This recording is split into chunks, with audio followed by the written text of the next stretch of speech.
You're talking about the kind of country where if you dare to speak out in the way that I'm speaking out, you will get killed. You will lose your life. We're talking about a country who was steeped in communism that literally killed millions of folks who are not about anything that has to do with justice and peace and involvement and all of that. And they have always seen America as its enemy. They don't like this country because we are opposed to basically communism, and we're opposed to the kind of government that does not respect its people at all. And even though we still fight for justice and we fight for inclusion, we're a lot better off than if we were in a Russia or a country like Russia. And so Putin is all about money and power. He is building up the Arctic in ways that is really frightening because we don't have a real position there. And I want to tell you just a little bit about who's in the State Department, came from Exxon. Talk. And he had already, Exxon had negotiated a deal with Russia to lift the sanctions that had been placed on Russia so that they could drill into the Arctic, billions of dollars, this contract. And so Russia is somebody and someone, and this country rather, that we should always be concerned about because they are so different. They're so opposed to individual liberty. They don't believe in it. They hate this country. And he started the arms race all over again and violated the treaty that we've all been involved in. And now he's saying, you haven't paid attention to us for the last 10 years, but let me tell you what we have. We're bigger than you, we're better than you, and we're stronger than you. And I want to tell you, this business about who's the biggest, who's the baddest, who's got the biggest gun, this president keeps edging that on. Yeah. You know, he's a bully. He has a bully mentality. He's over there whose gun is the biggest, and that's what you hear. This arms race is just mounting. We need someone in the presidency who not only has good sense, but understands diplomacy and understands what we need to do to have peace in this world so that we can all look forward to the possibility that we're someday going to have a world that's about peace and justice and respect for individual liberty. And so that's what that's all about, Angela. Is that your stump speech for 2020? That's kind of Is she running? Is she running? Well, let me just say this. Speaking of what I just said a moment ago when I talked about Pence, and I said, you know, don't worry about him, we can knock him off. Now, I want you to know that Fox News and Breitbart and all of them are listening. You know what they're going to say? Oh, Maxine said she was going to knock off Pence. You know, that's not what she meant. That's not what we meant. We meant that he won't get elected in 2020 as president. So, for all of those who are listening, who's about to tell a big lie, we just cleared it up, didn't we? And so let me just say, patriotism, we have to claim it. We have to speak about it. Don't let them deny us. And we have not talked about all that we have done, all the sacrifices that we have made, how patriotic we are. And listen, I want to tell you, the work that we have done to strengthen this democracy must be appreciated by us first.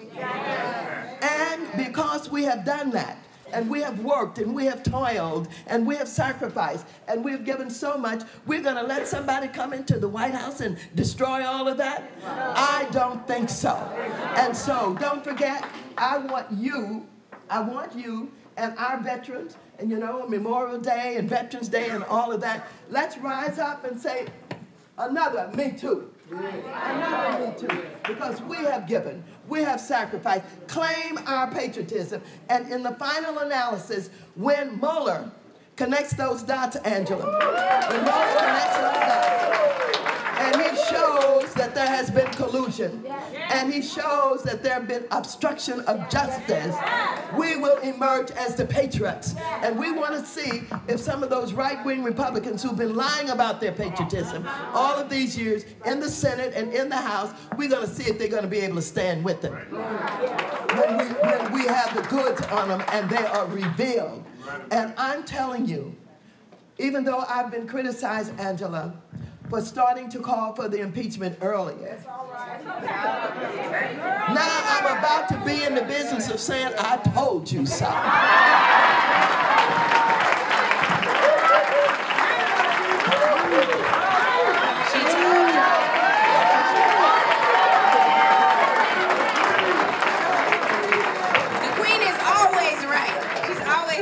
Okay, so, but I gotta ask you questions. We can both ask. We're doing good. No. That was good, right? No more me. No more me. She's talking about no more me. That's what I want to hear. Angela. Yes. Stand up. What is the question you get most when you're talking to young people? What do they ask you? This is about to be another one that you have to answer too, because I was just saying, when we were on the elevator up, I was saying that more than any other question, whether it's in a DM or a response to a tweet, or just at every speech, the question is, what do I do to get involved? And for me, that is particularly frustrating because I want to get young people involved to something where they'll see real tangible results. Because there's nothing worse than feeling like you're giving of your time and your effort and you don't see change. And I know nowadays we expect for things to change as quick as our Instagram timeline, and that's just not how it works, right? Like even when we think about the Montgomery bus boycotts, that took 381 days, but we couldn't give Colin the football season.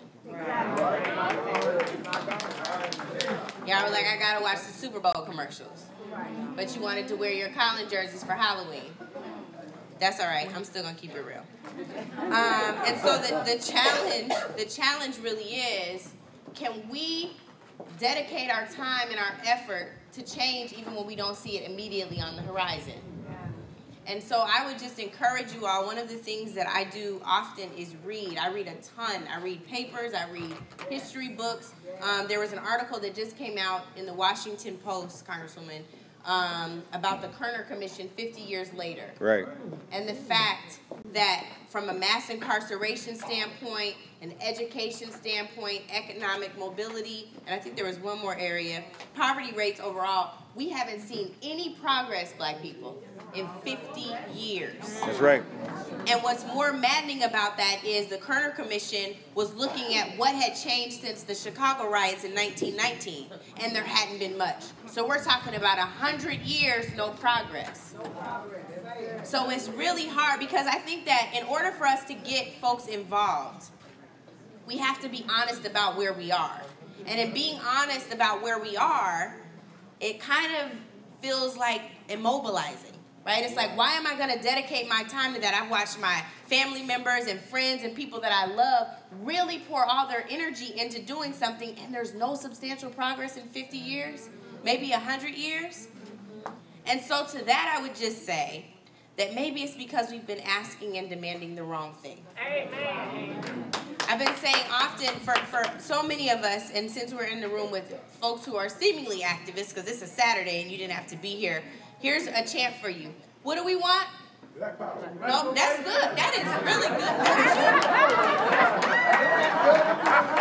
That is not the chant, but that he's a prophet. Let me tell you. Okay. He came up with that. Huh? He came up with term Black Power. I need to give you a hug. Okay, hold on. Okay. After the benediction. But hold on. Okay. So really quick. I don't know. Maybe it's from where I'm from. So normally you say, what do we want? Justice. When do we want it? Now. What do we want? Justice. When do we want it? Now. Reparations too. That's great that there's so many asks. But the chant, I'm just talking about how the chant traditionally goes. But I love, listen, I'm not mad. Black power, jobs, money, reparations. Money. That's great. However, the chant is, what do we want? Justice. When do we want it? Now. And what I've been saying, and what I truly believe, and what I truly know has been revealed to me is that is the wrong demand. It is. Because justice is just the principle of being treated fairly. But we can't be treated fairly if we lack the ability to move our purpose. Now, Dr. King described power as the ability to achieve purpose. If we don't have that ability because power has always been stripped from us, how are we really going to get to that end goal of justice? So we need to be saying, what do we want?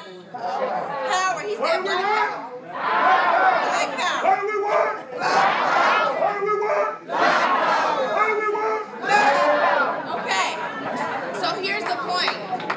We have been conditioned to believe, and it's not by accident. Hold on one second. I just want to make this point.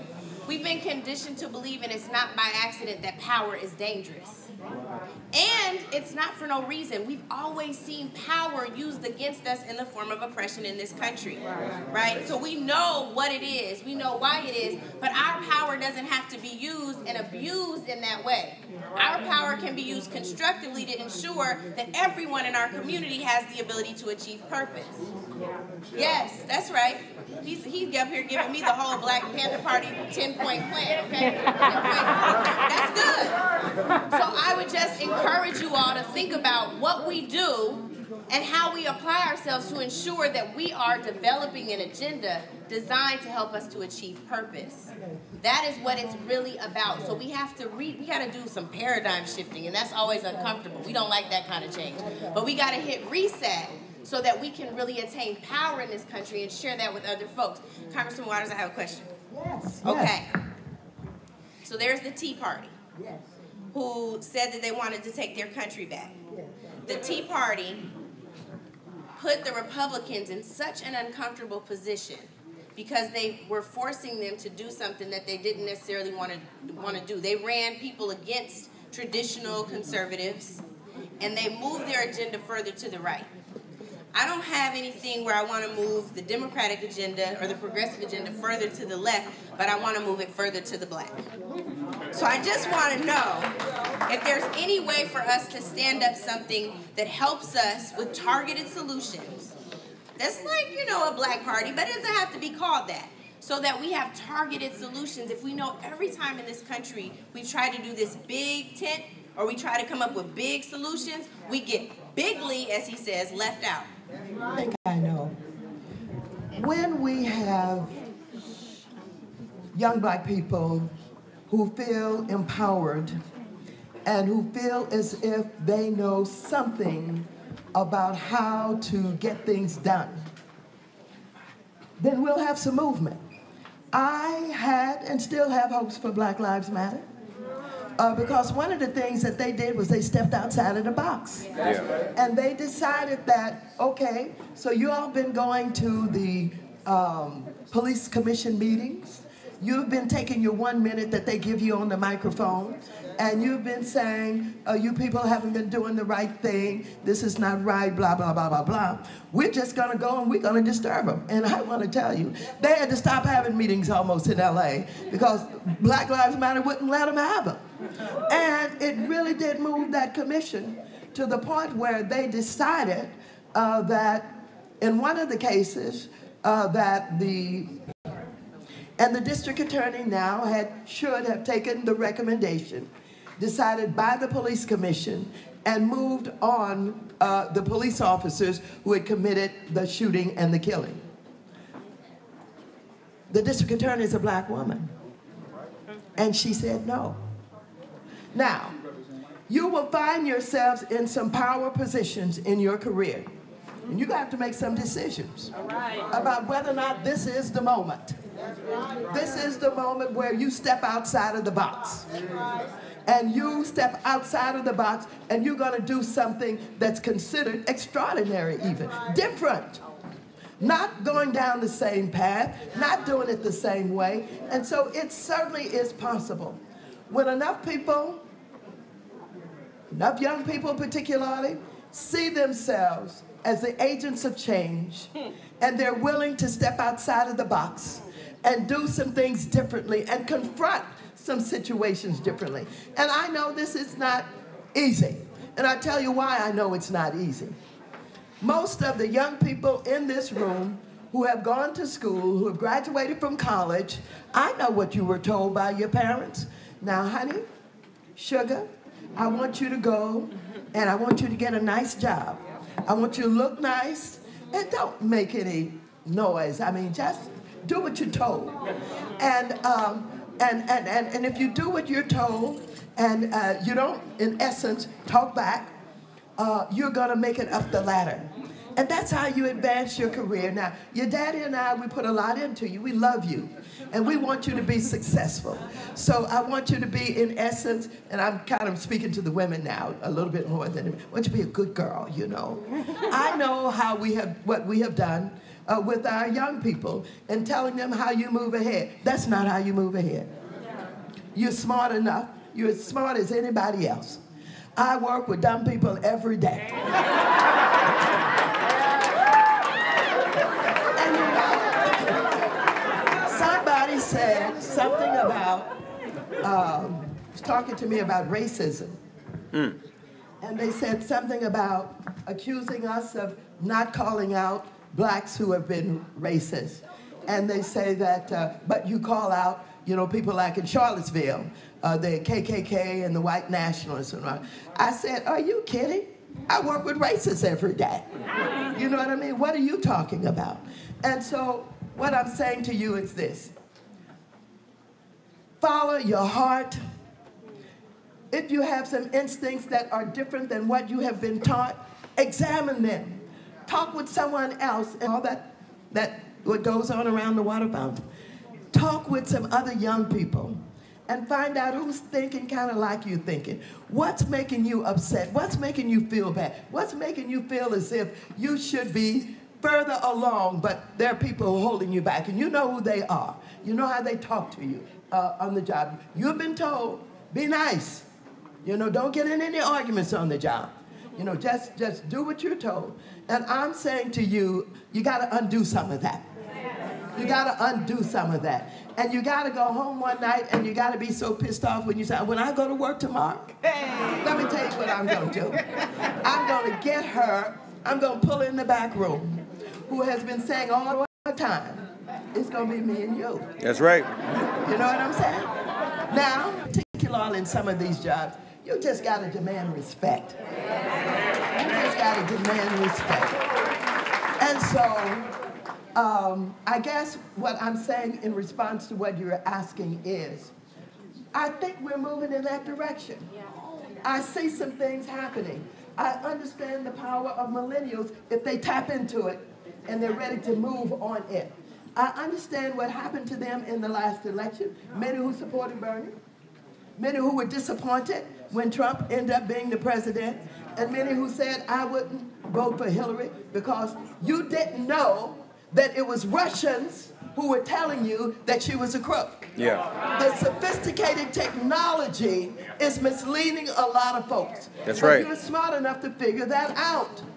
And I want you to use everything that you know to advance this agenda. Young people who are working in these banks and financial institutions, redlining is starting all over again.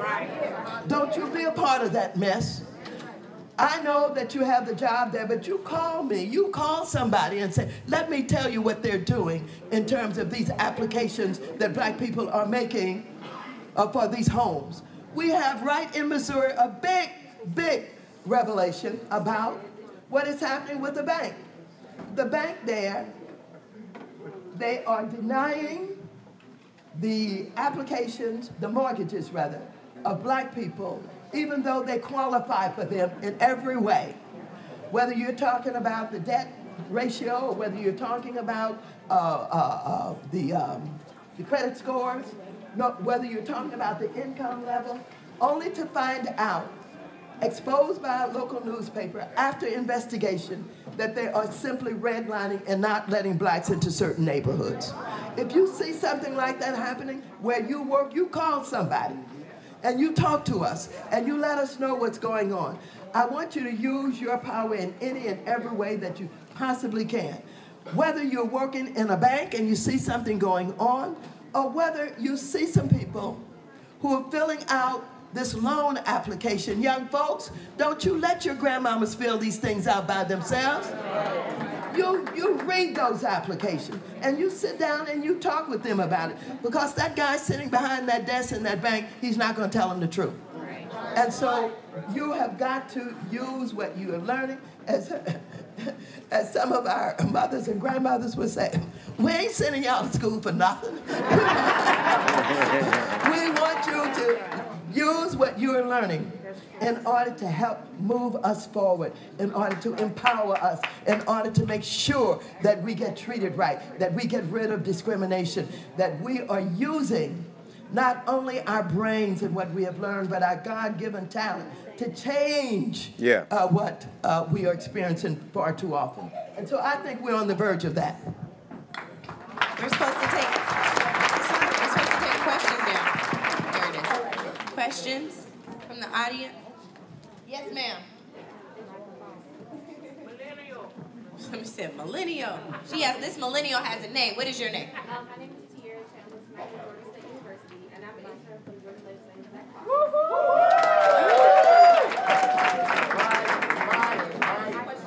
My first question. This mic won't stretch. Come over here, sister. This really make you move this. That's going to be the mic, the questions mic.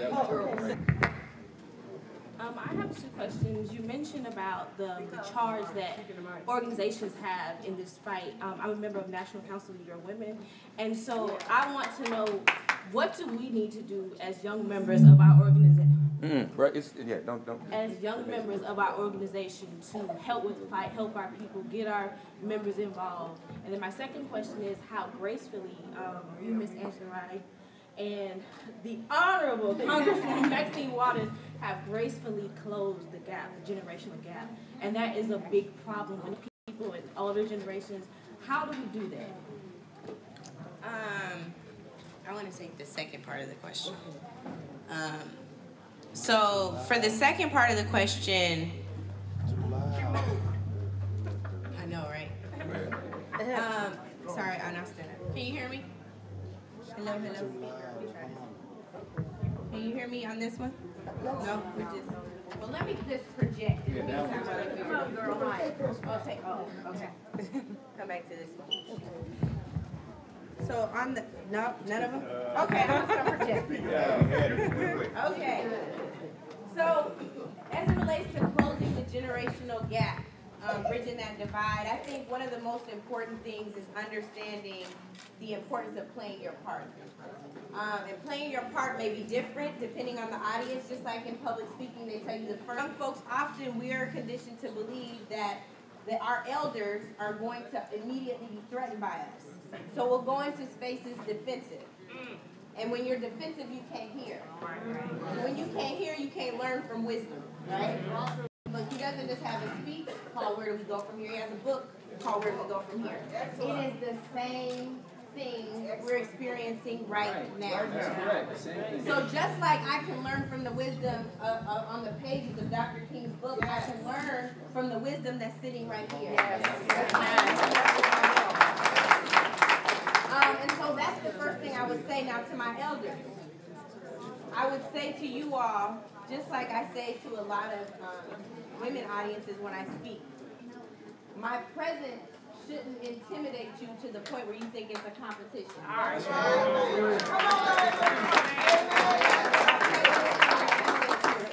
am here to further advance our collective agenda. Let me try again. Oops, sorry, Mark. I'm here to further advance our collective agenda. I'm not here to threaten you. I'm not here to intimidate you. I'm not here to replace you. You are irreplaceable. Your contribution to the community's legacy is already sealed and done. So everything that you've learned, all the blessings you've received so that you can impart that wisdom and share those gifts with young people. So that's what I would say. It's really about to further advance. I'm not here to undo.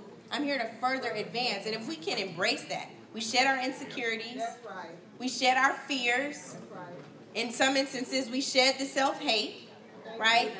We can move a collective agenda along, right? So I hope that you see that even today. I'm honoring Congresswoman Waters because she's a boss. I want to be like her when I grow. I'm not all the way grown yet. At 38, I'm still Thank you, Angela. But let me just say this. You said that you belong to the National Council of Negro Women.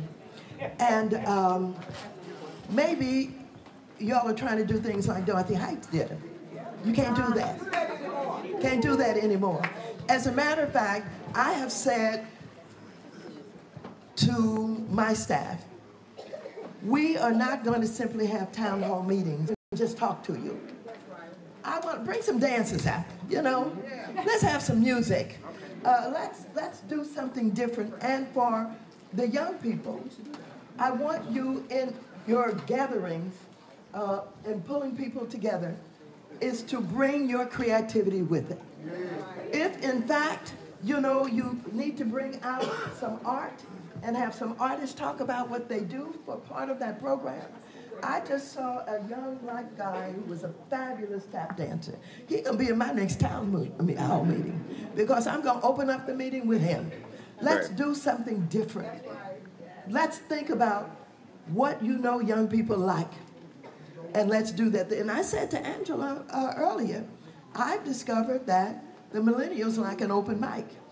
And so when we go to Busboy Poets in Washington, we have open mic where you just get up and say what's on your mind, what you're thinking, add to the conversation. So all I'm saying is use your creativity to do things and to outreach maybe a little bit different than we have done it in the past. All right. Millennials. Wait. Next question. Wait, can I just, Mark, can I say something really quick? You all, I know that this program and this forum is for millennials. I fully understand that. But that, just allowing millennials to speak just undoes everything I just said about honoring the wisdom of the elders. So while I think we should, if we can, give preference to the millennials, I'm also asking that we honor the folks in this room that have a question. Oh, so then there's that. Rose has spoken.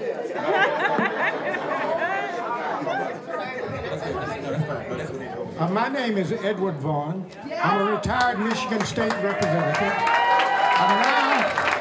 I'm now chairman of the Houston County, Dothan, Alabama Democratic Party. My vice chairman is a young white millennial, and he and I worked hard together, and we kicked Roy Moore to the curb. And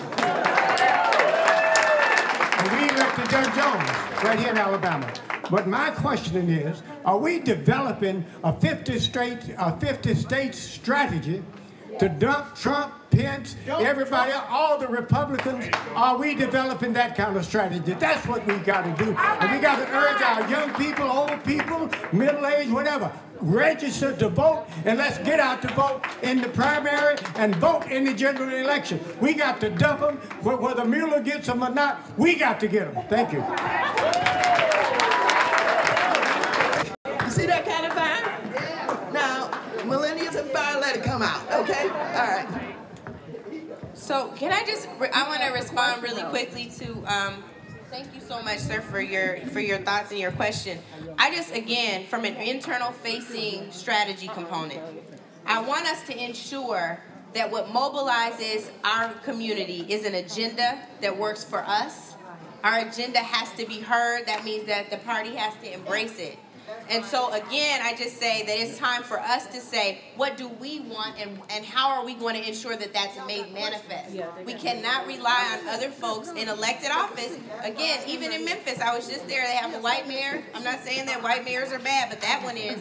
And all Democrats are not your friends. The Republicans are much worse. But let's understand that we have to hold people's feet to the fire to do what we want them to do. So we have to understand what that is. Let me just say something. Yeah. I want to thank the sisters in Alabama. Yeah. Y'all showed out. Oh my goodness. And it is getting the attention of the DCCC and the DNC. Keep showing out because you're leading the way. Thank you. Hello, my name is Jennifer Gibbs, and I'm here from Washington, D.C. I'm the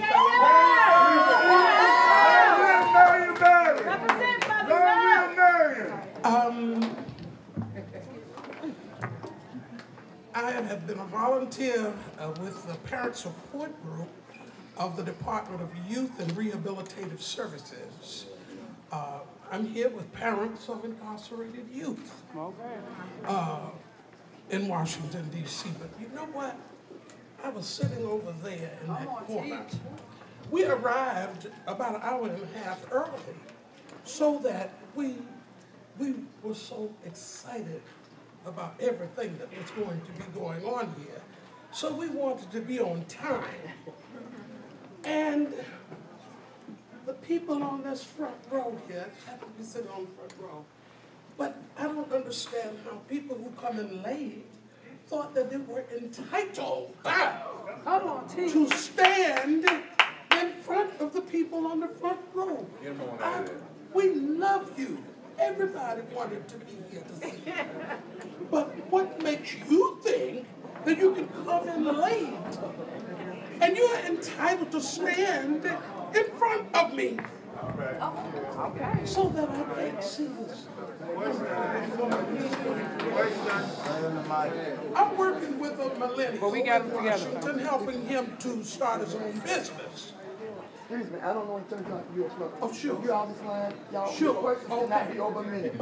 I just want to say that we need to learn how to treat each other. Good point. Thank you. Don't stand in front of me, y'all, please. Can you hear me? My name is Camille Bennett. I'm founder of Project Say Something of North Alabama. We're a racial justice org, and I am a black woman doing activism in Alabama, doing it in my own way. Caught a lot of flack from black people because my board is predominantly white, but let me tell you, that's where I live, and that's who came, and we're still doing our thing. I get a lot of young people who come to me and say, I want to do something. I want to start where I am. I don't want to go to college because I have friends who went to college and they don't have a job yet, but I still want to be an activist. Angela, you said your parents were activists. What can they do? Again, it's the what can we do question, and I think the first thing is, the one thing that college gives you the opportunity to do at least is intern, right? And most folks aren't going to hire an intern that graduated from high school but didn't get any other experience. So I would say at least go to college to help you figure out the journey. I know that some of you are saying it's expensive.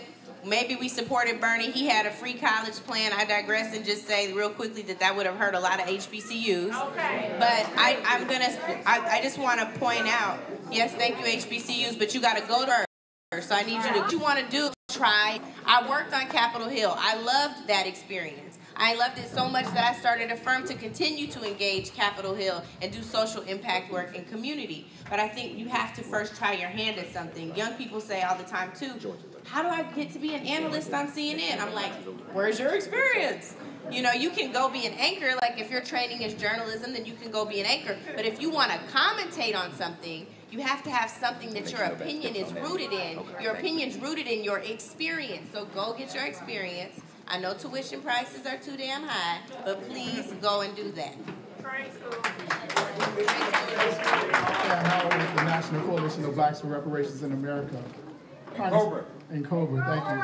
Congressman Waters, the global reparations movement is advancing mightily on the planet. Our brothers and sisters in the Caribbean are suing the nations of Europe that had involvement in the enslavement of the Caribbean. In Europe, our brothers and sisters in London are crafting legislation. On the continent of Africa, we understand that there will be a major reparations conference in 2019-2020. Here in America, the only federal legislation, the federal push to have this country redress the crimes against African people has been H.R. 40. And now that Congressman Conyers is no longer there, we need someone to stand up and push this legislation forward. You have historically been a supporter of this legislation. We ask that you co-sponsor now, and not only co-sponsor, become an active co-sponsor. You have a relationship with the millennial, as Auntie Maxine, that no other congressperson has. And we're in Cobra personally right now today asking you to become more active in the road to push H.R. 40. I'll be happy to do that. That's no problem. That's no problem. But let me tell you this. In order to get where we need to go on this issue and other issues, we've really got to understand that 2018 is important to taking back the House and taking back the Senate. And of course, we've got to get the White House. Now take a look at what this president just did yesterday. He woke up and said, I'm going to change all the trade policies in the world. And someone pointed out, at the same time that he's trying to get China to be of assistance to us in keeping down the nuclear warfare that's being created by Kim Jong-un with China. And then expect that you're going to get some assistance from him in dealing with this issue. Why do I say this to you? That presidency is so important. Leading on the public policy initiatives in this country. Don't forget, he presents the budget, we react to it, et cetera, et cetera, et cetera. He is talking about a number of things that we all disagree with. If we want to get to the point where we can get reparations, we've got to have the power to do that. Number one, by having a supportive president would be wonderful, but taking back the House would be absolutely wonderful. And so, yes, I'm Maxine Waters. I am a progressive. I am a liberal. I am someone who is willing to step way outside of the box in order to do what America has not done. But let's understand, I need y'all to register and vote. I need to take back that House so that we can have a majority in the committee. I am the ranking member of the Financial Services Committee that oversees Wall Street and HUD and all of that. And by the way, we're going to take care of Ben Carson too.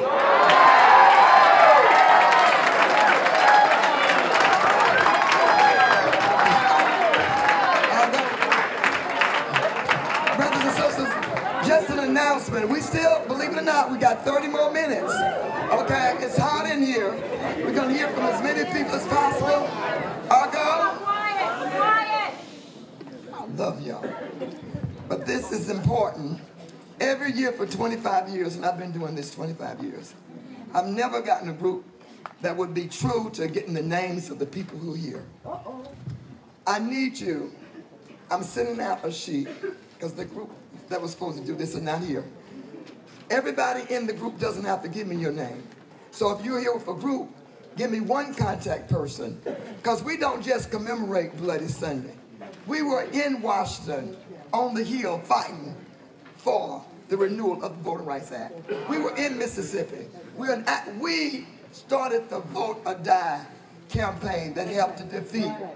So we need you to let us know who you are, your organizations, so that we can keep up with what you're doing and you can get emails from us and what we're doing. Y'all, please don't leave here without doing that. One last announcement. This is free. The breakfast this morning was free. The thing last night was free. But y'all, this cost us, even though we didn't have to pay this beautiful sister a thing to get here. There are a lot of people we do have to pay. We didn't have to pay this sister a thing to hear, the Freedom Singers. But I need you to go to that festival when you leave here. It's just $12. It's going to get you 2 shows. All Day Today with Regina Bell singing Oh Yes.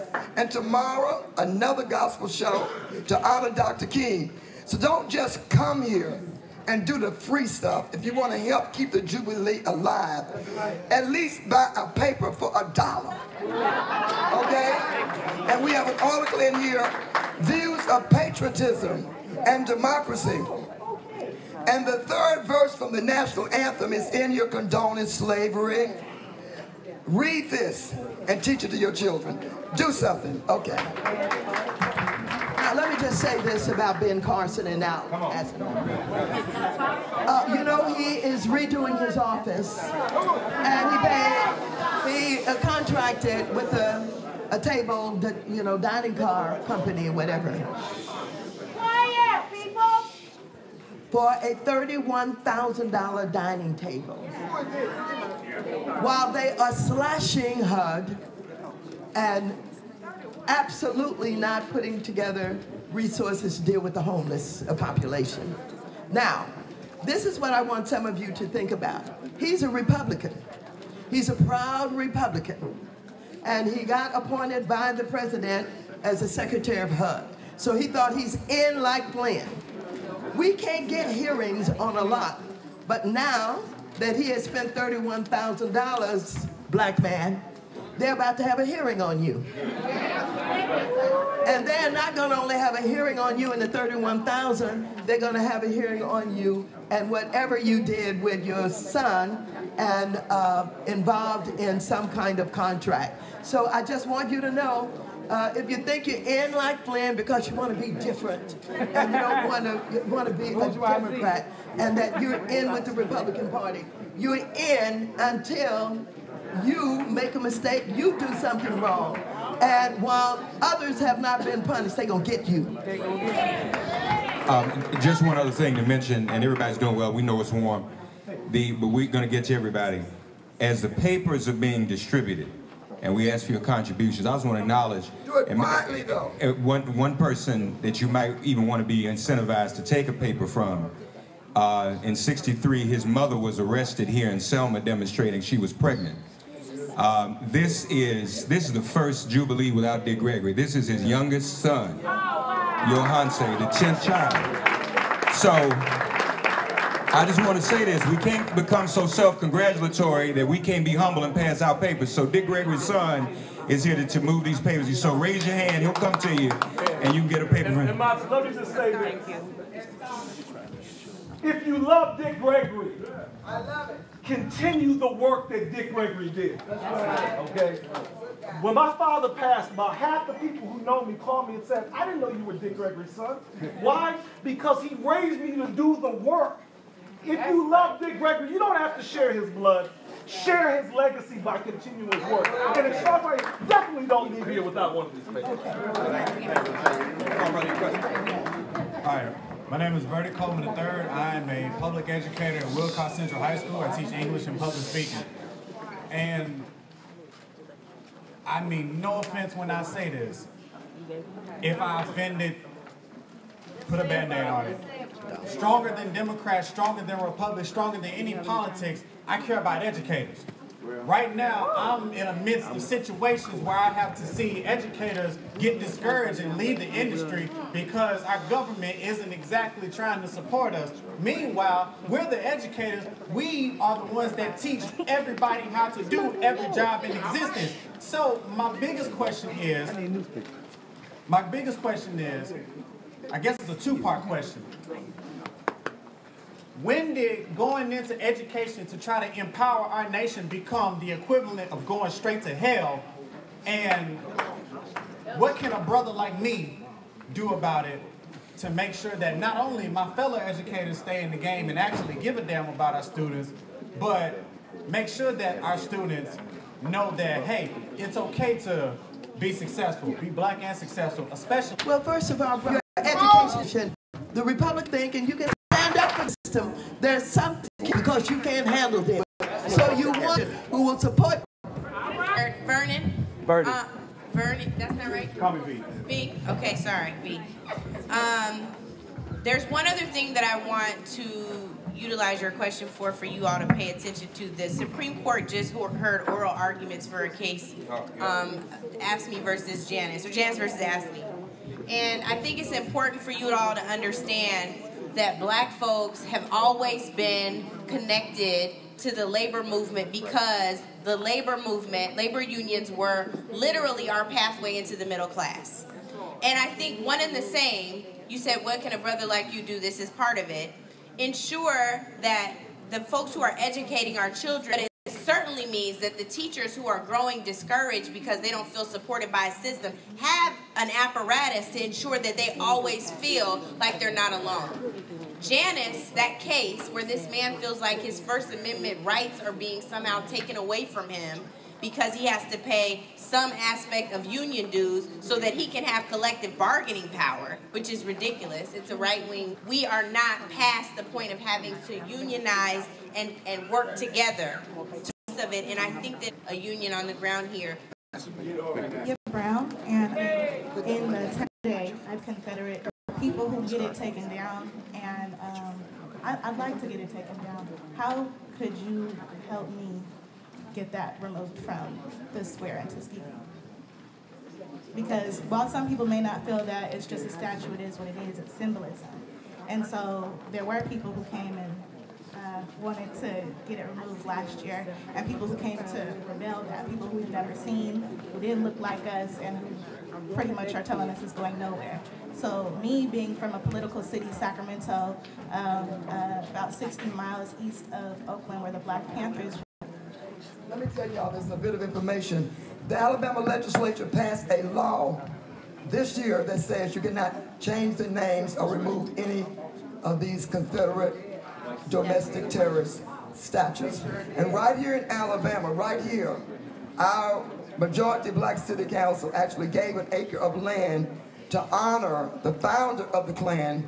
And me and some other sisters were arrested for just standing in the council asking to speak. Instead of being able to speak, we were arrested. So that's the stumbling block here, that the legislature has passed a law. There's nothing? No, I don't think anybody said there's nothing. I think the reality of it is sometimes, well, I'll say this. First, on the point that Rose just raised, and I say this often, I said it about Omarosa, I'll say it about this city council who gave this acre of land. In their way, cloaked in brown skin, Ben Carson, whoever they are, move them out of the way. So, and I understand what you're saying, the frustration of seeing a symbol of hate every day, that is a form of terrorism for us, right? And so it's not just symbolism, it's a big deal for us, and I applaud you for saying, me alone, I want to figure out how I can get rid of this. We have to make sure the laws are changed, which means we have to understand where our advocates are, which means you got to find someone to sponsor a bill to undo the legislation that Rose just talked about. And then you can work on getting the actual statute in. That's right. You got to organize. True. We need our people. How you doing? My name is Brittany King, and I am born and raised in Alabama. I live in Birmingham. I live in Birmingham, and I came down here to hear y'all speak. But you talked about the path to power, and it made me think of, I just recently joined a board of a Rotaract Club in Birmingham, which is the largest in the world. This is our first diverse board. I'm the first Black woman on it. And it made me really think about where the power lies and for the directors. And we actually sat down and looked at boards in Birmingham and where we can make influence. And I feel like there's a lot of us are not sitting at that table to know where we can make those changes. So what pathway do you see that we can do as far as strategizing to get on board of directors in our community? That's extremely important, and the Congressional Black Caucus has that as one of its priority agendas. And so we're meeting with corporations, et cetera, and we're examining their boards. We're looking at them and talking about diversity, diversity, diversity. And so you have to continue to challenge that. And your elected officials should play a role in that. You should get in touch with your elected officials, many of whom are voting for legislation that will benefit these corporations without asking them for anything but a campaign contribution. So one of the things you need to do is engage them and ask them what can they do to help you to get diversity on certain boards. That's extremely important. The other thing is, you know, Jesse Jackson used to lead an effort and challenging them about their diversity. So you're on the right track. And board, she started an organization, and that some people are criticizing her because the majority is white. And so when you create boards, always make sure that you put people on the boards who share a certain philosophy, so that you won't end up with your board voting against what you organized for in the first place, okay? We're doing good. Hi, my name is Zuri Ali, and I'm a recent Tuskegee University graduate with sales and marketing. You have to speak up. Okay, sorry. My name is Zuri Ali, and I'm a recent graduate Tuskegee University sales and marketing. Sorry, I'm so nervous. I'm so grateful to be able to speak to both of you and ask my question. So basically, I just recently kind of accepted a temporary opportunity. Since Tuskegee doesn't have like a formal commencement in May, I'm like temporarily there until I actually graduate. And so I just kind of realized, just working with XYZ company, that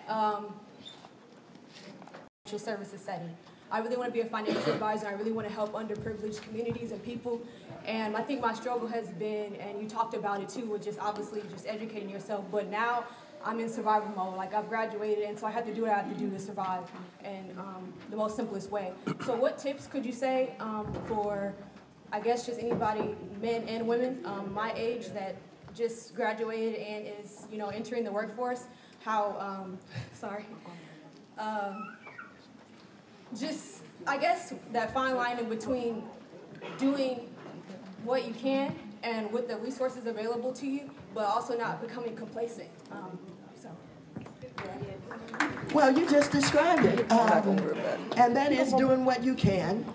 We have to always be in a survival mode. Right. We cannot allow any situation to cause us to give up, to be a victim, or to say, you know, when am I going to get out of this? You get up every day, and you say, I'm going to win something today. You get up every day, no matter what happened yesterday, and said, this day is going to be better than yesterday. And I'm going to do this. I'm going to have a plan. I'm going to do that. Even when you're tired and you go to bed at night, get a good night's sleep and get up the next day. You're right. You may be in a survival mode right now, but don't let that bother you. You take whatever opportunity is available to you. You take it, and I tell some of the young people who said, Ms. Waters, I don't want to work for McDonald's. No, if you don't have a job, you don't have any money, you go to work for McDonald's. That's right. And you figure out how you can own one of them one day. Right. And so what I'm saying to you is, have a plan, have confidence, and know what you deserve. But take what you can now, and you keep building, and you keep working, and you keep knowing that you're going to get there, and you will. I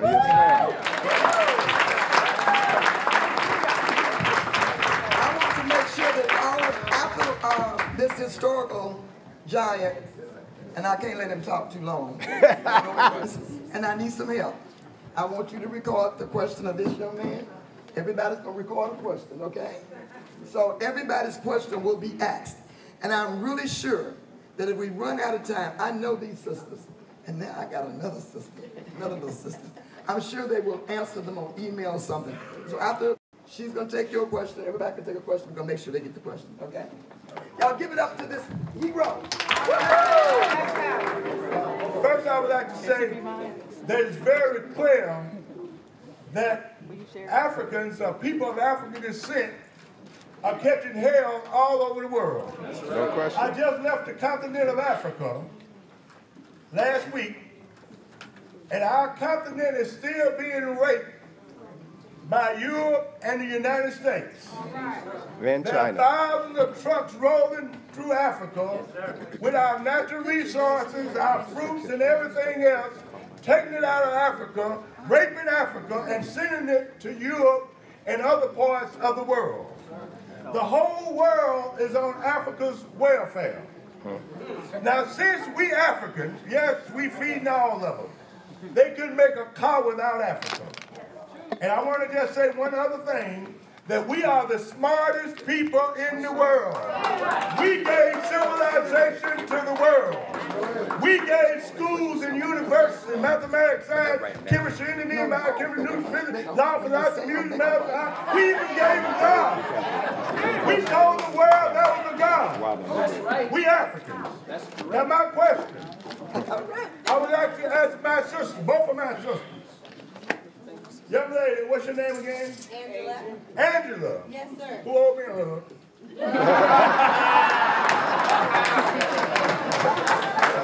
All right, Angela. I would like to ask Angela, what would it do? I mean, first I say, should we be afraid of black power? And what would be the benefit if African people united all over the world for black power? Could we solve our own problems? Because we continue to run to the West and run to the Democrats, the Republicans, the capitalists, the imperialists, and beg them to feed us, and they're the ones that starve us. Can we feed and clothe our own self like the Chinese do? Can we solve our own problems? Yes, we can. And my second part of the question, first question, but my question to my honorable congressman, senator, is that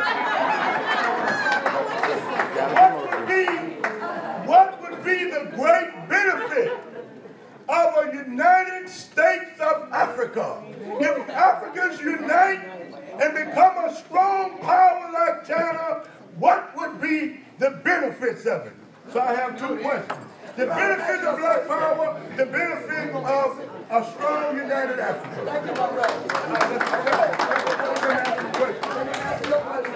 I think he made the argument already. I mean, you know, I think that we have to have power. We have to not just reclaim our time, Congressman, we have to reclaim our power.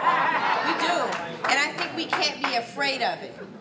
One of the things that Black Panther, the movie, how many of you all have seen the movie? Right? Yes. Do it. So one of the things the movie taught us is, what does a world that we create look like if colonization never touched it, right? Think about what it could mean if we rejected colonization, if we rejected oppression, and we just moved fully forward into our spiritual, economic, political gifts. What would our world look like? And so I think it's very clear. I don't have to argue much more than that. So let's just get it. Let's go get it. All right. No. Let me just say that, yeah. But you know, I have hope. I'm so pleased about what's happening right now in South Africa. You know, we worked so hard to get Nelson Mandela released from prison, and he became the president, and the ANC kind of fell apart. But Cyril Ramaphosa has just been elected president to do something about. They got to stop. They got to stop abducting these women. That's right. And so the United States has not played a role at all in saying anything to Nigeria. We have Frederica Wilson from Florida who has organized us, and we have some actions we take every Wednesday. And just as we thought we were making headway and girls were being released, now we've had another big abduction of women. And so we've got to put that on the public policy agenda when we get a new president. Yes, indeed. So if somebody's ready to write these questions. Now, we're going to do, everybody's going to come up, ask a question. Not to give a speech, please, but just ask a question. They'll be, and then at the end, they're going to answer all of them, right? Yeah, I'll give them a benefit of a picture, though. When you ask your question, you can come stand there, and when all the questions are answered, y'all going to be able to take a picture with these beautiful people. Okay.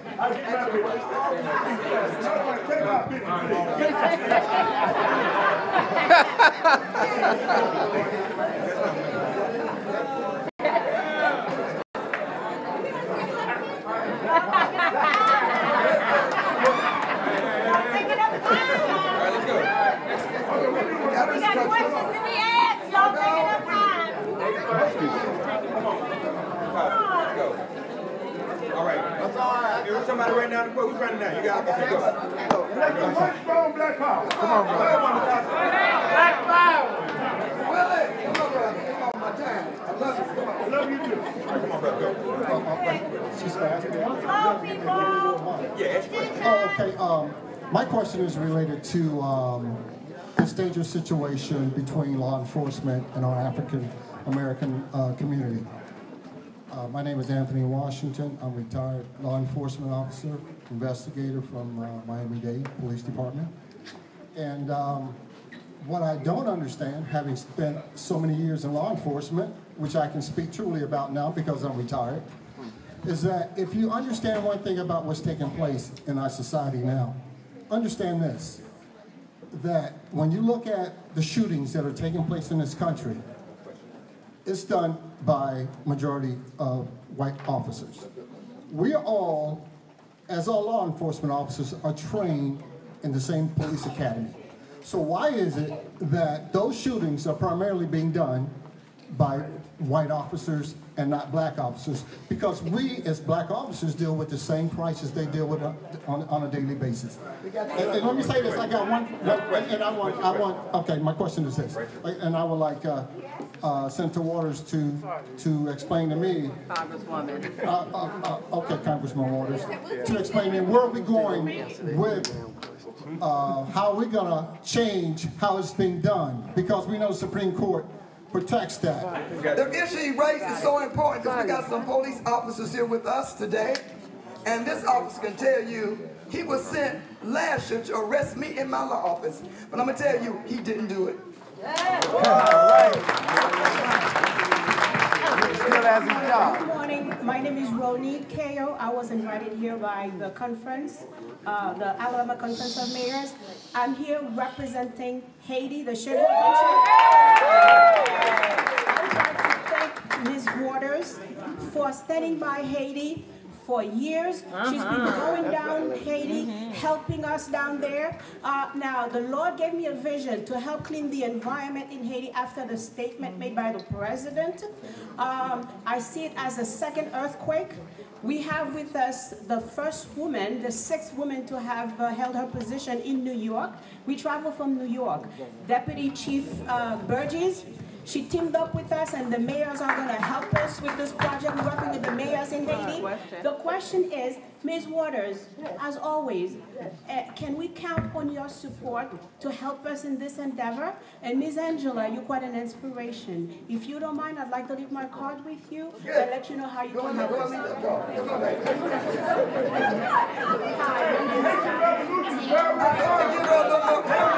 I had to give her a little more time though, y'all, because of the president attacks her later.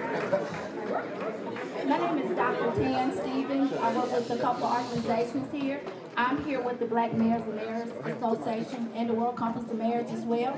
And we've launched a campaign. We partnered with the Black Mayors and Mayors and the World Conference of Mayors. And one of the projects is a campaign called 6 a.m. Time to Wake Up. Time to Wake Up is a campaign that will push. It's already in Gambia, Africa. And we're actually partnered with the Haiti Department. So we're asking, how can you guys get involved with us pushing Time to Wake Up campaign and moving it forward here in the United States? Oh, I see. Thank you. Good question. Thank you. Give your name and where you're from. Hi, I'm Arian Tooley. I'm from Valdosta, Georgia. I'll keep it short. So currently I'm a theater and political science major. I do different things at school, part of BSU, Black Caucus for the state, etc., etc. And I really want to become more active. I heard what y'all said about what's happening in Nigeria, and I think it's ridiculous that that's still happening. And I just really want some involvement in some direction once I graduate. All right, this is my law partner's son, y'all. But you still got to ask one question. Well, he's now the judge. Let me say this. His father is the judge. And I was really proud because they've arrested our people on terroristic threats in this city. No guns, no weapons, no one dead. One young man stayed in jail 3 years. I just got him out this week. And his father, just this last week, freed a young black woman in jail, no bond, terroristic threat, no gun, no weapon, because they say she cursed out a white cop. His father did that. But you still got one question. Good morning. My name is Carlos Pettaway III. Of course, born and raised here in Selma, and I'm a political communications master's candidate at Alabama A&M University. My question in regards to this area here in Selma is, many times that we as millennials, we're seeing politics as a losing battle. And, you know, a pissing contest between people. And that can reflect the low voter turnout because we can't even get past 40%. So what words of advisement, and I look forward to hearing both of your responses, what words of advisement would you provide to this type of community here in Selma that we deal with before and after the Jubilee, after everybody goes home? What can you provide for us to raise morale to this dying community and a community of dying hope? Because we need that at this time.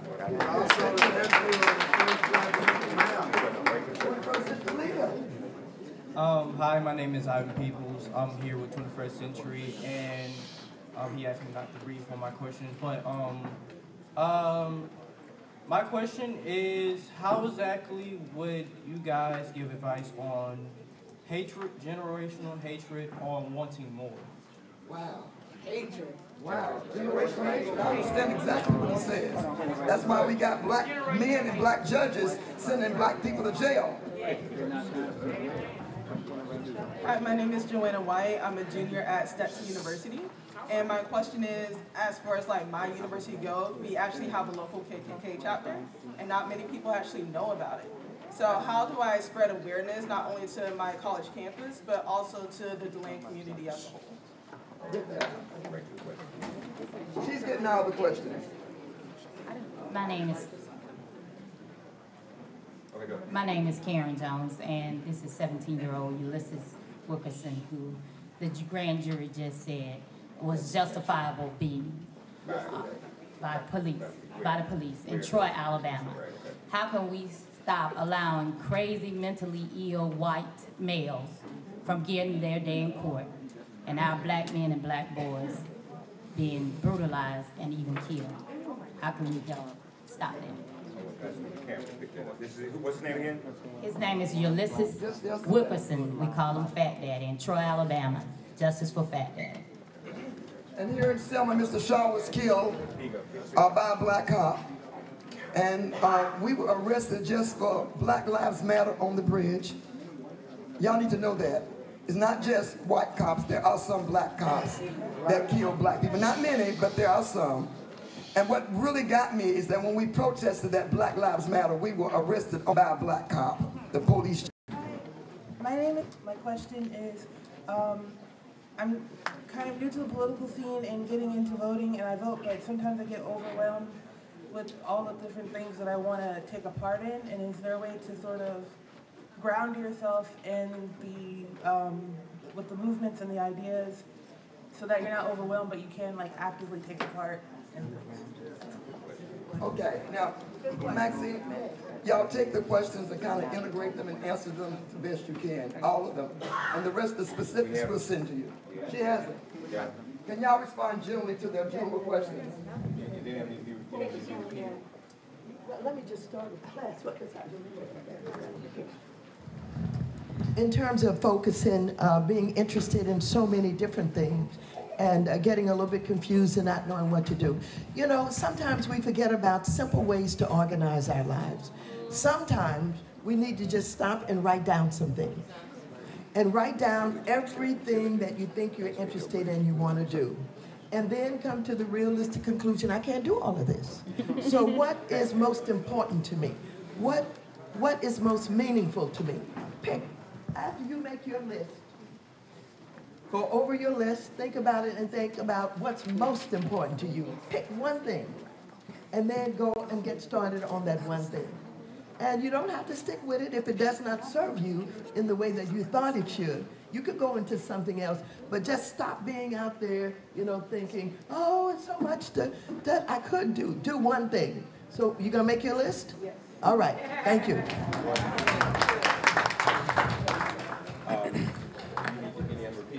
No, I want to answer briefly on the voter apathy question, because it's something that is bothering me across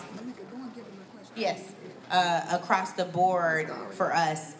Voter apathy doesn't just exist here. It's not unique to black folks, but it disproportionately impacts us, particularly when we see, you know, the 1965 Voting Rights Act completely gutted by a Supreme Court that is supposed to in some way serve us, while there's a black man in the presidency, and we had a black attorney general, right? That happened in 2013. So what we have to acknowledge is that there's something about our collective power that so intimidates the masses that they have to try to undo our voting rights. And when it wasn't gutted, when the Voting Rights Act wasn't gutted, there were voter ID legislation bills popping up everywhere through ALEC, the American Legislative Exchange Council. When it wasn't voter ID, it was the shortening of early voting days, the number of early voting days we had, right? It was the closing down Alabama, right, of driver's licenses places so that people had to go far to actually get their ID so they can vote. So it's hard not to be apathetic when so many people are putting barriers up. But I would ask you to turn that on its head and say, my vote is so powerful that you want to keep me out of the booth.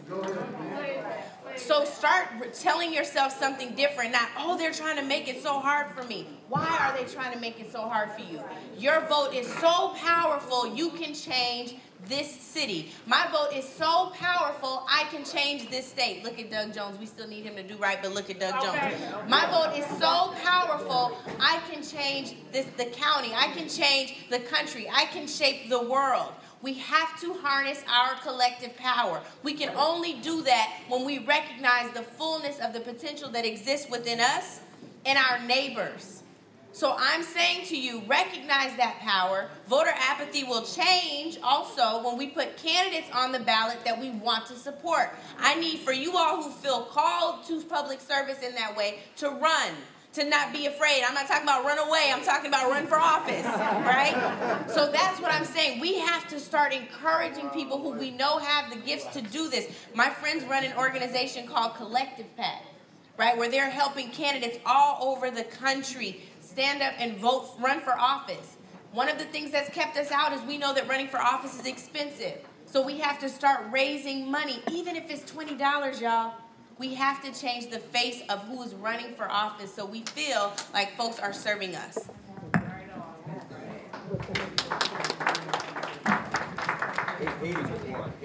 While you're looking at that, while y'all looking at the questions, Brother Silky Slim, who has a long history of criminality, I mean long, and he has, but he wants to answer the question about racial profiling and the police misconduct of black and brown people. While they're looking at the questions, y'all give it up to Silky Slim.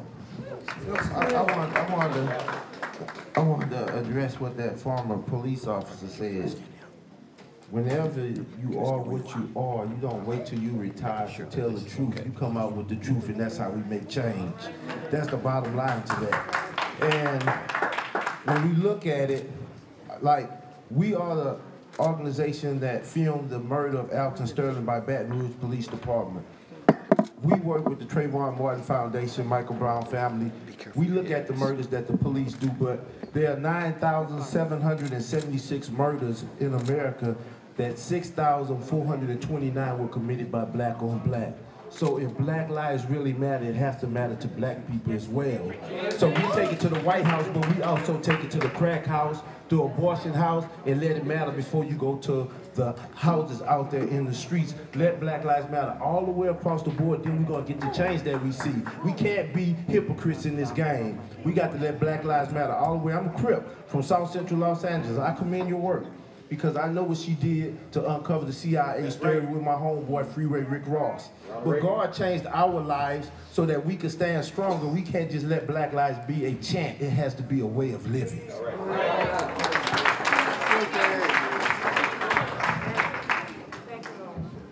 Let me just say this, first of all, about police abuse and police targeting. It is real. And absolutely the way that it was described in terms of why is it white officers are shooting and killing black, unarmed men for the most part, and some women. Well, we've learned a few things. We've learned that oftentimes in various jurisdictions, those people who are hired to be officers come with backgrounds that should have prevented them from being an officer in the first place.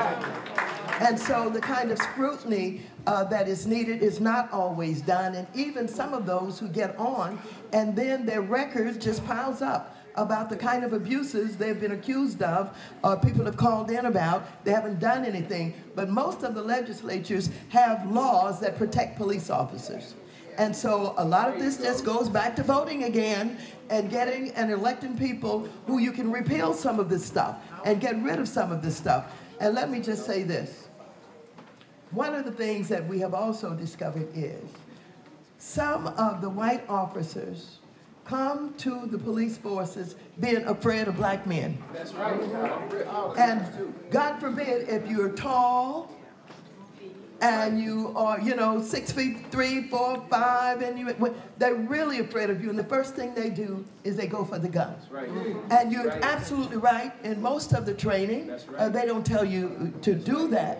But this is what they do. And so we have to, number one, make sure that we understand how the police chiefs are selected. That's right. Are they selected by the mayors? This person becoming a police chief, not a police chief, but even a police chief is certain. That's extremely important because the leadership really does start right with the police chief. We just have a lot of work to do. The historical undermining of black people that is so prevalent in some of our police departments. Now, of course, we know not all police officers are like that. And many of them understand that they were hired to protect the community. And many of them try to do a good job. But these police officers, just like the gentleman who was here, who's been a police officer and knows what's going on, come in with us and tell it. Come with us to the police commission and tell them I was a police officer and I know what happened. I know what they said would happen to me if I didn't back up my racist cop that I ride in the car with, knowing that he pulled his gun and he shot somebody who did not have a gun. We're sick of the lie. It looked as if he was going for something. That lie has been told so many times they ought to be ashamed to tell it. But police officers who have been police officers, you're now retired, you're out, you know what's going on. Come with us and do the testimony. Help us to unveil the truth about what goes on. We're going to give the rest of the questions, but they're all, you got a good intern, she got every last one. We want y'all to give a wrap up to our children and to our elders. But before you do that, I want y'all to hear from a woman of a generation, and very few are left. Grandma. Grandma, she said grandma. Well, since she was the, y'all, not because she's my granddaughter, but she did the work. She answered, she did all the questions. So one more question.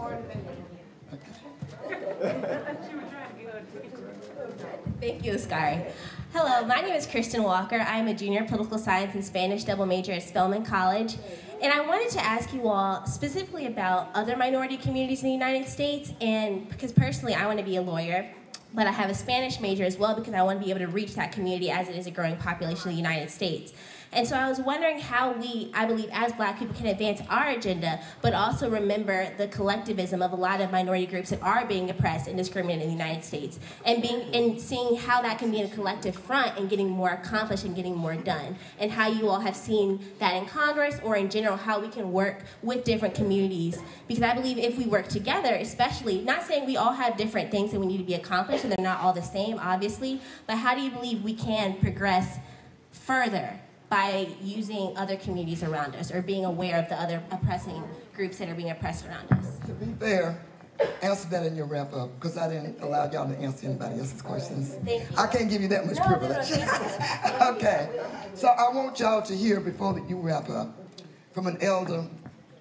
When Winnie Mandela came here and the Brown Chapel Church, the home church, would not allow her to come into the pulpit. Think about that. Did y'all know that? When Winnie Mandela came here, she sent word to me, Rose, they don't even want me to get on the front of the march. But there were a group of women, and I want all of y'all to stand, from New York. And the leader of this group is the woman that you will hear from next. I call her Queen Mother. And if you look at the 50th, I don't know if it's in this paper, but when Obama came here, there are two women on the front line in wheelchairs. One was Amelia Boynton, who was beaten on that bridge. But it was also this giant who you'll hear from. She heard what Winnie said. Winnie said, leave something for Selma. And they bought a house, a building right on Water Avenue. Let me tell you how sick some of us are. Because I went to this black roofer and it needed a roof, and I gave him $15,000 of their money and he didn't put nothing on the roof. I came up here to the district attorney because that's theft by deception. It's like stealing $15,000, and I represent a young black man that went to jail for allegedly stealing some socks from Walmart. 5 cop cars showed up and put him in jail. But yet this black man was not prosecuted or even arrested for stealing $15,000. And she said to me, I want that elder's house completed before I transition. And I want to give her that gift. I'm sorry. But you will hear from my spiritual mother. My mother passed 10 years ago, but she has become my spiritual mother. Stand for our elder, please.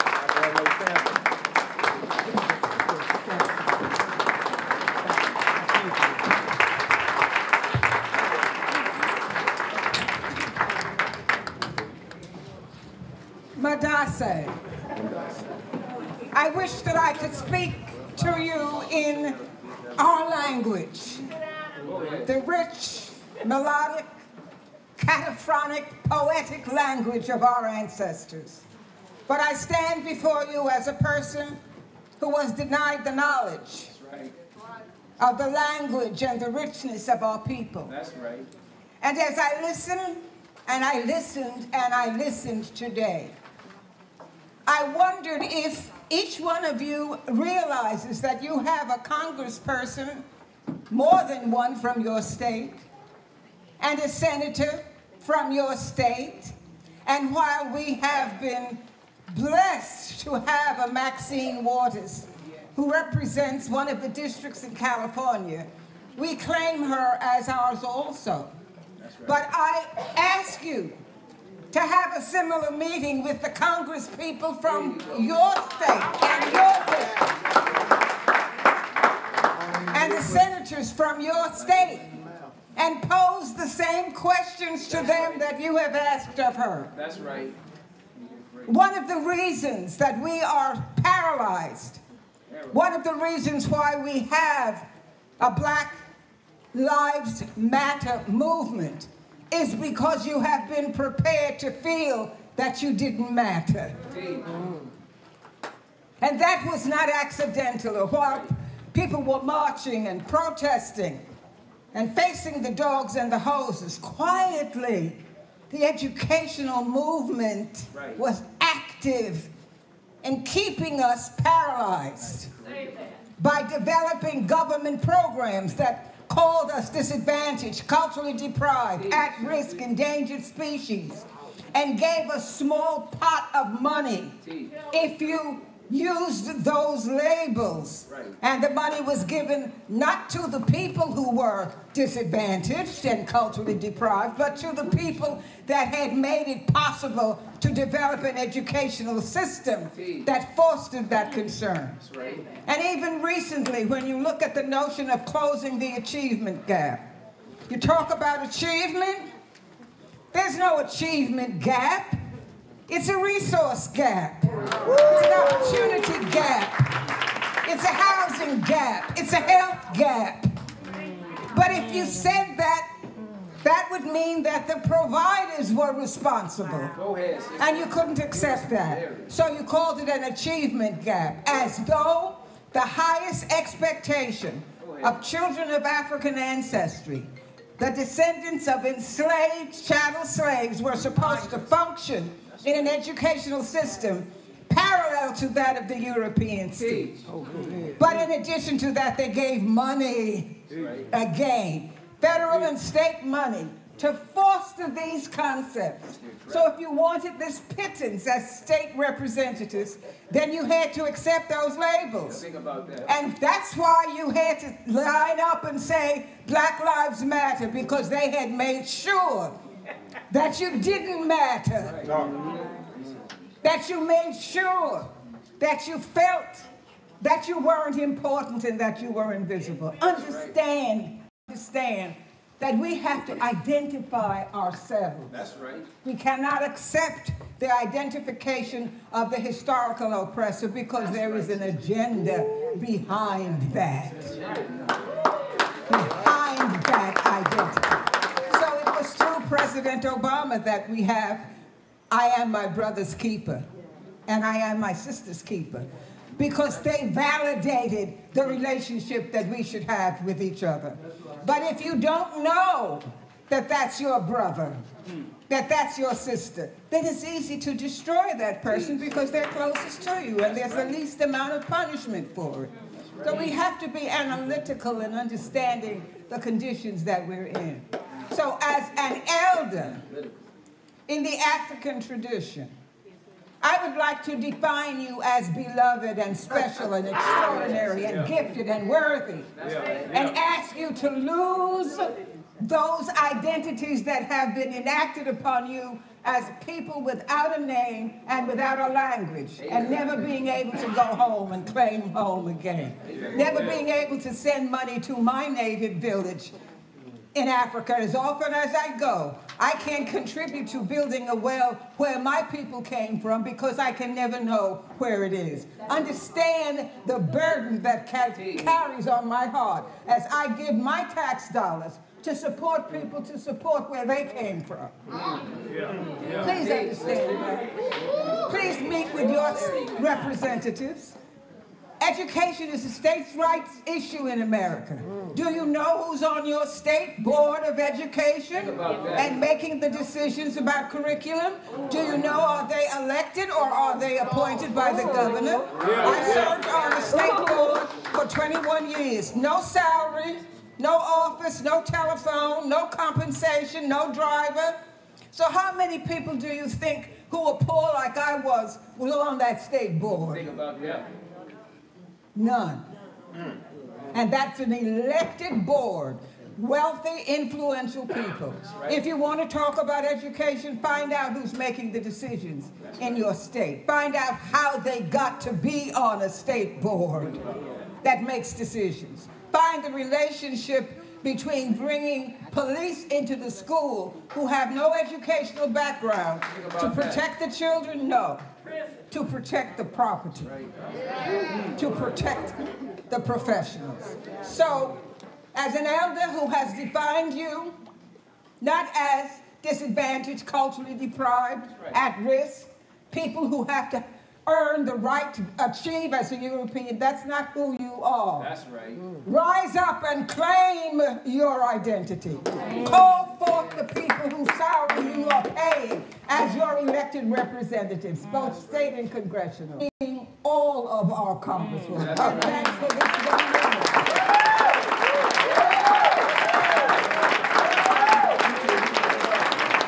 Who has shown you the possibility of being young. You are young, don't waste your youth. And understand that you function at your best level when your body is pure. When it is not contaminated with forces that will come in and change your brain. Understand the method behind that. Understand now there's a lot of money out there for opioid possession and heroin and alcohol. They're not called druggies. And the ones they show you on TV that's now available, state money, when years ago you had to get on a waiting list to get help.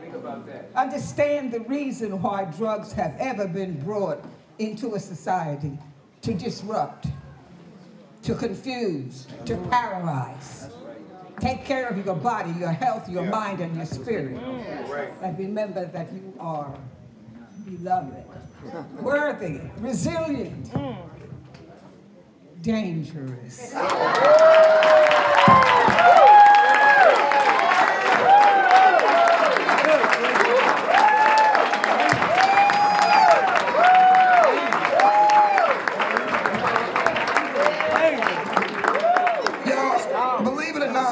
Ma lives by herself in Philadelphia. She's 93 years old. So what is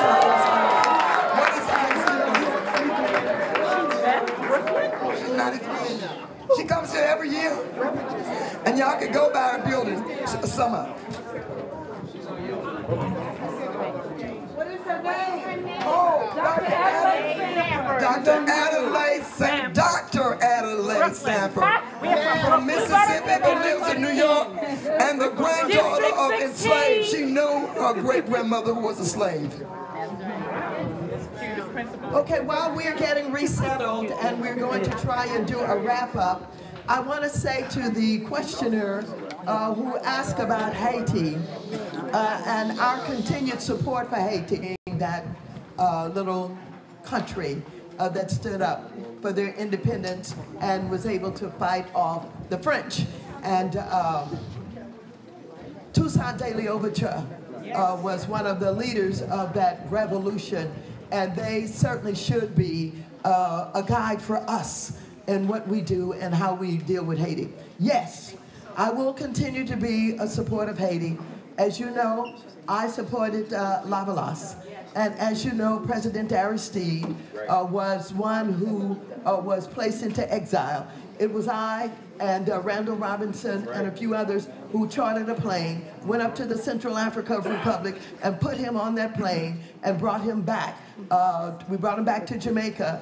And they supported him and sent him to South Africa until he could be freed, in essence, to get back to Haiti. And when he was able to get back to Haiti, it was because the old guard, who was it? No, the blacks that had been in charge, that was so controlled by the whites there. Who was it? Yeah. Yeah. So anyhow, yes, we continue, but I want to tell you something. This president referred to Haiti and Africa as shithole countries. What else do we need to understand that this president should be impeached? What else do we need to do to get people rising up and saying, yeah, impeach him? Even if you don't say it, you get ready for impeachment. Okay? Get ready for impeachment because it is coming. And yes, we will continue to support Haiti. Yes. We are marching in New York, April 20th, okay? We are marching in New York across the Brooklyn Bridge from downtown Brooklyn to Manhattan against what he said. All right, well, thank you very much. Thank you. Thank you, and get the word out. And someone asked about how do you get the word out. You get it out in every way you possibly can. Don't forget, before there were telephones and television and social media and all, you know, our ancestors and our people had to talk in drums. And they got the word out. So you have to use the churches. You have to make sure your social organizations, the labor organizations, everybody. And you don't have to talk about how do I have a fancy piece of literature. Just write something you don't understand about. I don't care that you went shopping and that you think about. Do something with that powerful tool. Please communicate and get the word out. Having said that, I am honored indeed to be here in Selma and to be invited every year by my dear friend, a woman that I hold in the highest regard, a woman who has given her life to freedom and to justice and to equality and all of that. She's put her life on the line. And so, like I said, if I have to crawl here, I'll be here. But ladies and gentlemen, let me just say this. I have learned during my lifetime that if you want to be free, you first got to free yourself. You got to free yourself. You got to let yourself think some thoughts and not be ashamed. Nobody is smarter than you are. That's right. And you don't have to wonder if I say something, are people going to think I'm dumb? You got to get out of that. That's right. And you've got to know that you are valued, and you were just told how wonderful you are, and you're being told this over and over again. But yet we will get up the next day and we'll go on a job and let somebody abuse us, misuse us, disrespect us, or we won't take the efforts that we should be taking to make sure that we have a decent quality of life so that we can be of value to ourselves and to our family. And so we've got to be wise, a lot wiser than maybe we have been. We've got to be wiser with our money.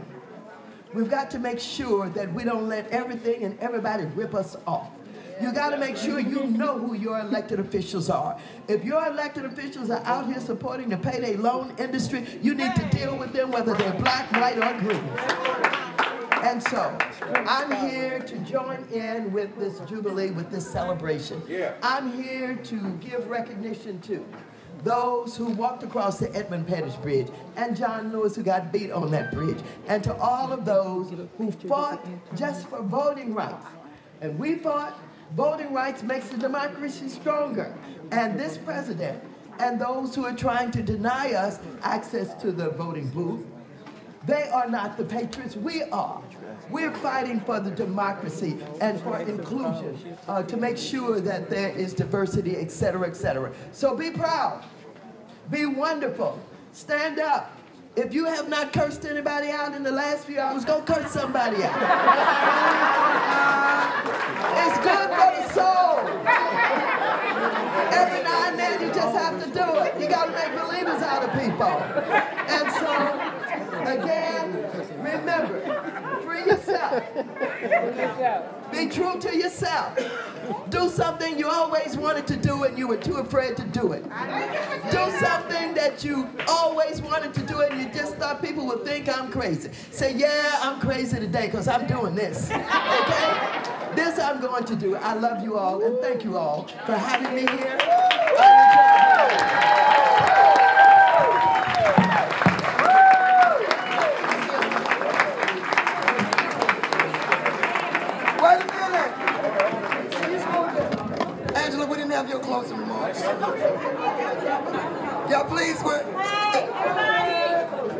got to get the closing remarks. I didn't really have a closing, and I think the hour is late, so let me just say this. Congressman Waters talked about freedom. I chose freedom as my word for this year. And I didn't realize that in my pursuit of trying to free our people, I would realize just how bound in my own chains I was. So to echo what she just said about making sure we're free ourselves, let's please ensure every day we get up, we're freeing ourselves, we're believing in ourselves, we're loving ourselves and leaning into strategy with us. We can do this. All power to the people, y'all. Okay, please, I need y'all to sit down just 1 minute or stand still. I want to recognize Leonard Johnston. His beloved wife and my friend of 50 years was our board chair. She's transitioned last year, but he's here. And I want to end with the young people from 21st century. I want to end with the all the young people, Georgia legislature, all the volunteers. And I want 21st century to lead us in the 21st century pledge. Are they here? Yes. Well, come up here, please. Shh. Listen. Those of you, I know you've been here all day. Tony, please come here. I need everybody to stand still a minute. You can leave. Just stand still a minute. I see I couldn't get them to stand still. Tony Browder is the only African American who has ever excavated a tomb in ancient Africa. Shh. We will take a 10-minute break. Those of you, he's here to analyze and get a discussion around the movie Black Panther, because the civilization that existed in that movie really existed in ancient Africa, and he's an expert on that. So if you want to stay, the rest of you, go to the festival. It's $12. We need your money. But those of you who want to really have a deep understanding of that movie and how you can use it in your communities, I want y'all to stay and hear Tony Browder. And now we're going to end with the pledge. And then I want those to stay a 10-minute break.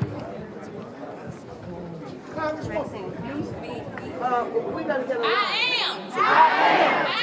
I am a 21st century leader. I must prepare myself to be the very best that I can be. I must prepare my body, my spirit, and my mind, and in time, I'll shine, you'll shine, we'll shine, in the light of love, justice, and peace, we'll shine, in the 21st century, like never before,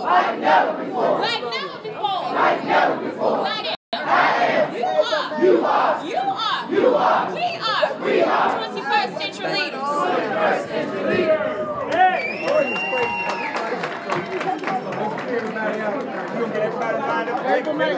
Hold up for a minute. We're going to get everybody lined up. It's quite right. I get out. What do you North Alabama. I know it's not enough, but we're putting this money in North Alabama. We're doing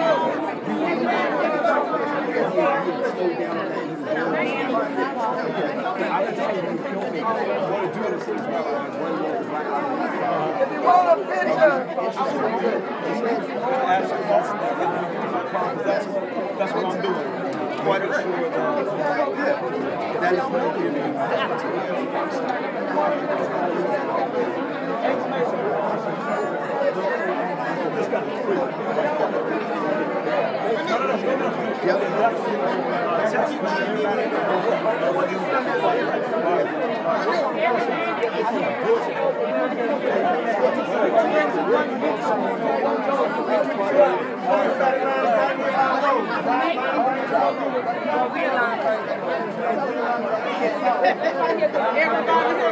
Come on over here, Antoine. We're going to get one back. Do we need it?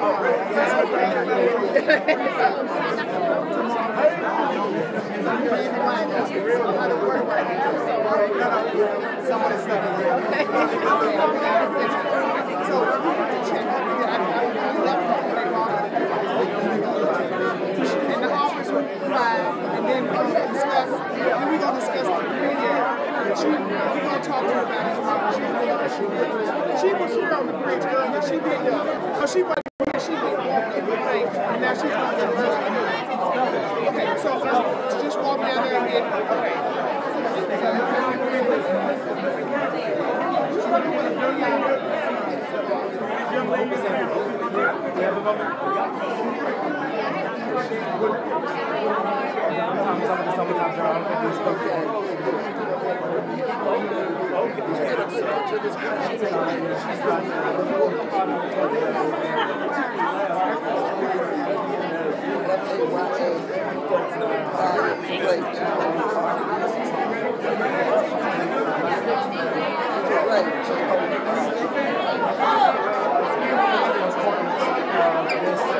Also very popular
Thank you, baby. I'm so sorry.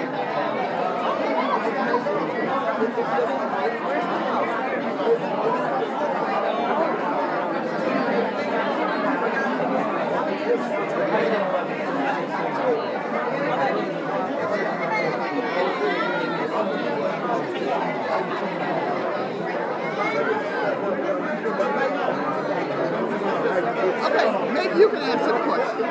We need some tissue in the bathroom. I don't work here. I'm not in charge.